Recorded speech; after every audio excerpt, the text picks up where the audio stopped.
यहाँ दोस्त काजल लखवानी और खेसारी का एक समय जोड़ी जमकर चला था दोस्त। उसी ही आ गई जमकर जोड़ी चल रहा है खेसारी लाल यादव जी और शिल्पी रघवानी का अभी बवाल जोड़ी चल रहा है दोस्त। जी हाँ, अभी यूट्यूब पर हड़कंप काफ़ी मचा हुआ है दोस्त।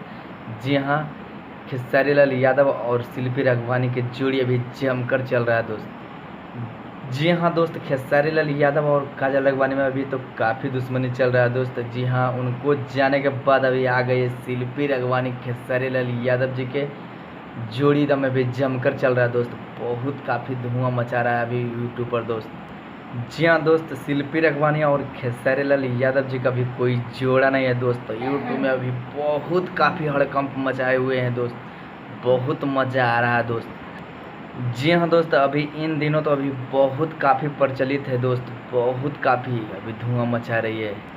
जी हाँ, अगर मेरा वीडियो अच्छा लगे तो मेरे चैनल को सब्सक्राइब कीजिए। मेरे चैनल को पर पहली बार है तो मेरे चैनल को सब्सक्राइब कर लीजिए, क्योंकि खेसारी लाल यादव जी का बहुत काफ़ी बवाल अपडेट मिलते रहता है दोस्त। जी हाँ, धन्यवाद। मिलते हैं अगले वीडियो में। Thank you so much, love you.